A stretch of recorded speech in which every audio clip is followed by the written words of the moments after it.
Family and friends, I've been thinking today about how good God is. What a beautiful day. It's getting a little chilly. The weather's supposed to change. But nevertheless, I am so happy. I want to talk today about some serious things that I think everyone may be thinking about. If you celebrate Thanksgiving, the holidays, they are right upon us. And I've been thinking about what my menu was going to be like, and I wanted to have certain type of vegetables. And I normally get my vegetables from a local farmer that plants every year, but this year the farmer is not having any crops, so that's been really disturbing to me. So if I have to go to the store and purchase collard greens or kale or turnips, it's going to be very pricey. And normally on Thanksgiving we have about 20 people.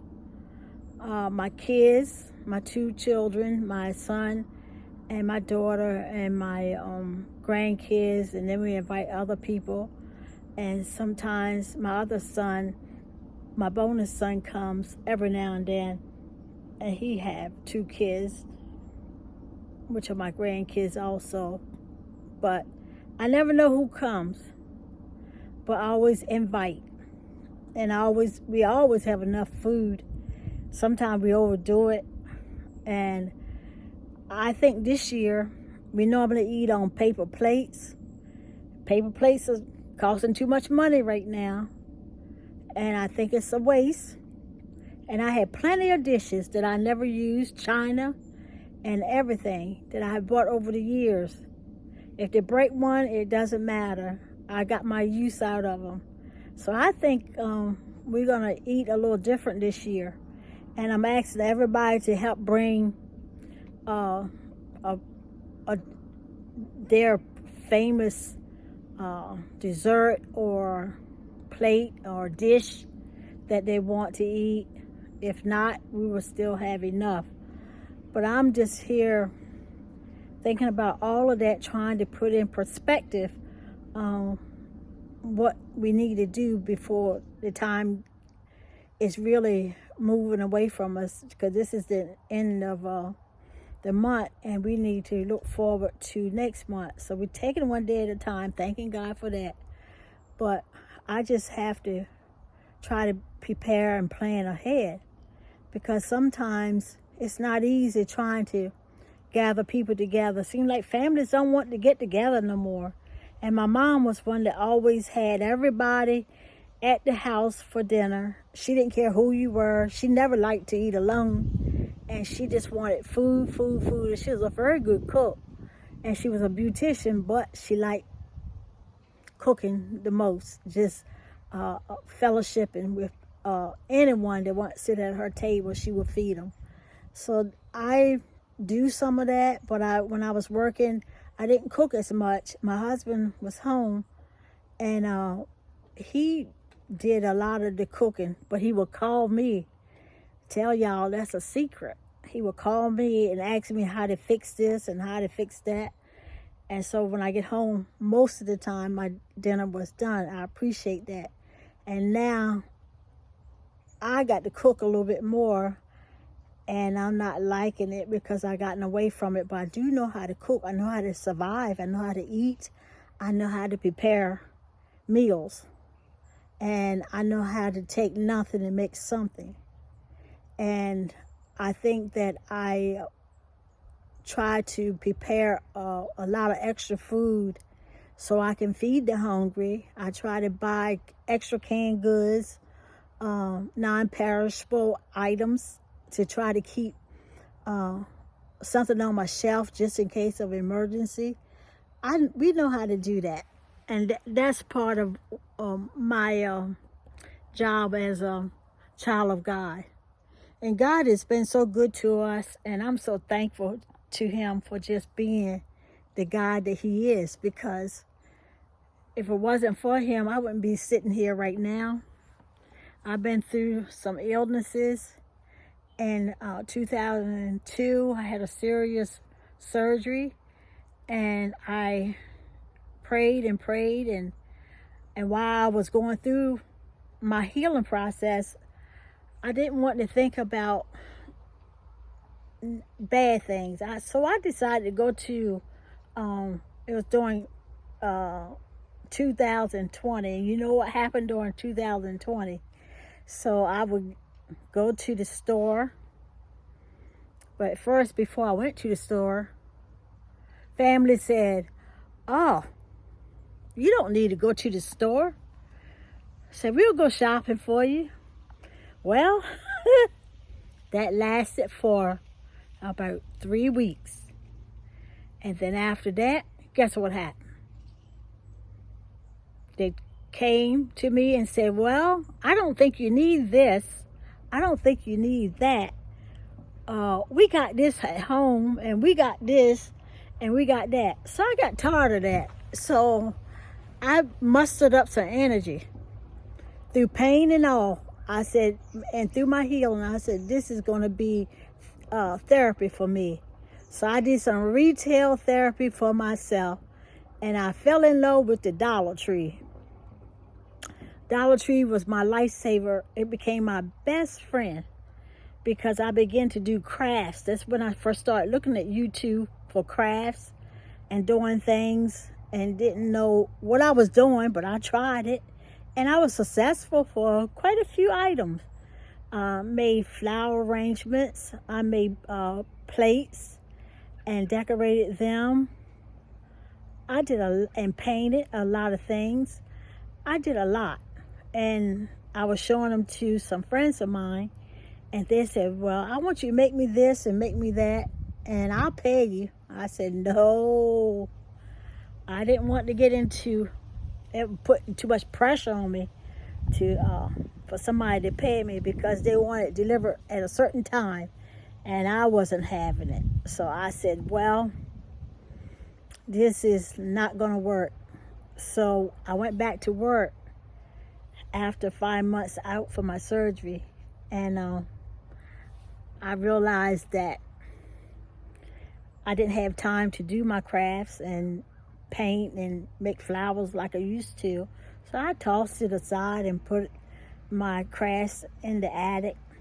But now I'm ready to pull them back down and start doing some things, because I need to find something to do on those days that's when it's rainy and cloudy and you can't go outside, and the weather's getting like that now. Like today, it's kind of chilly, but it's still beautiful because the sun is shining. Whenever the sun shines, I think that God is smiling on us regardless of the weather, because some people don't like to go to church. "Oh, because it's raining, I can't go to church." I never say that to God. I never have, because He blessed me too much, and He's done so much for me.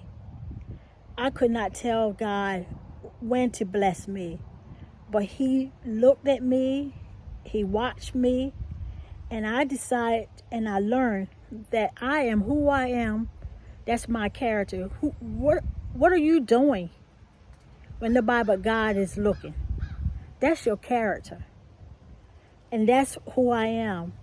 What you see me doing today, and talking and fellowshipping with people, that's what I've been doing this morning. And I just continue to do that. But I also have other things I would like to do.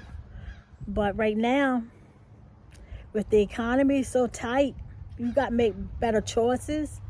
And you had to pick and choose what you're going to have fun doing, or if you're going to do it at all. So I learned to enjoy being home, because I hated getting out of bed early in the morning. The older I got, the worse it got. So one day I went to work, and I don't know what happened, but I got out my car in the parking lot. I started walking towards the building, and I was saying, "Oh my God," I couldn't move. I was in so much pain, I was almost crying.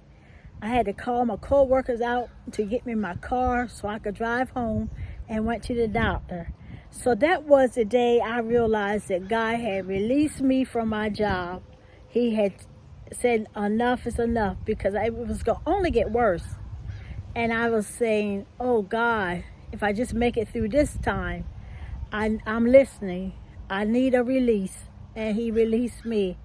So that's why I'm retired. I struggle to just sit idle, because I don't like to sit idle. So I'm constantly looking for things to do and looking for people to help. And I'm always willing to share whatever I have. I'll tell you a little story about my closet a couple months ago. And like most women, we had more than enough in our closet. I remember when I only had one coat, and my mom bought me that. But I always struggled to keep clothes on my children's back. But they always went out looking nice. And everyone would say, wow, those kids sure look good. And I would smile, and I was wearing the same old thing over and over, and shoes wore out. And my mom made sure that I had a coat and something to wear to church. When I went out, she made sure that I looked good. See, God can do that for you. He'll make you look good when you only got 5 cents. One nickel can't even rub against the other nickel. But he'll make you look like $1 million. That's how glorious a God we serve. He'll make you look good when you're feeling bad. I smile, and I'll be crying on the inside. Nobody would know it. But that's how good God is. He dealt with the inner me and made me stronger. So when I did smile, he's telling me, it's okay, I got your back. And I just trust and lean on him for everything. I call on him for everything. I need him all the time. Could not live without him. He's the best thing that ever happened to me when I got saved when I was 18 years old. And I have never turned my back on God. I fear God. I fear the Lord, because he has done so much for me. And he stood by me when everybody else left me. I'll be alone sometime, and he would just come and be my friend. And I just sit and talk to him. I didn't need nobody else. And I did that and read my Bible. I meditated. And it got me through some difficult times, because back in the day, it wasn't that easy trying to raise 3 children. And I lost my oldest son back in 2000. And that's been very difficult for me, getting over it. I'm never over it. But God has helped me get through it, because I realized that he is just as closest to me every time I think about him, but the good memories, because I trust God with my son. He was in the church. He was a lay minister, and he was always witnessing to other people. And I saw the light shine in him. So when the Lord took him, it hurt. I can't tell you it didn't hurt to lose a child. It is painful. But I had to trust God with my son's life. And it took 18 months for me to realize the Lord spoke to me one night in a dream. I saw my son rolling on the ground, and I was running after him, and the wind was blowing, but I could never touch him or catch him. And the Lord spoke to me. He said, now is the time to bury your son. So that's how I got over it. So anybody going through losing a child today, I am a witness that God will get you through it. But you got to lean on him, because it's not easy, even for me even to talk about it. But the joy is knowing the Lord and what he can do. And he never fails us. You just have to trust him every day. And I thank you for just listening to me on this weekend, this day that the Lord has made, that was never promised to me or to you. And be thankful for what he has done in your life. And I'm a prayer warrior. I will pray for you. You can send me your prayer requests. You can let me know if you want some questions answered, send them to me in your comments. I want you to like and subscribe to my channel, Retirement Route 38. I'm on a journey, and I don't know where it's going to lead me, but I got God on my side, so I know it's going to be in a safe place. Thank you, and you have a blessed day and a blessed weekend. May heaven smile upon you is my prayer. See you later. Goodbye.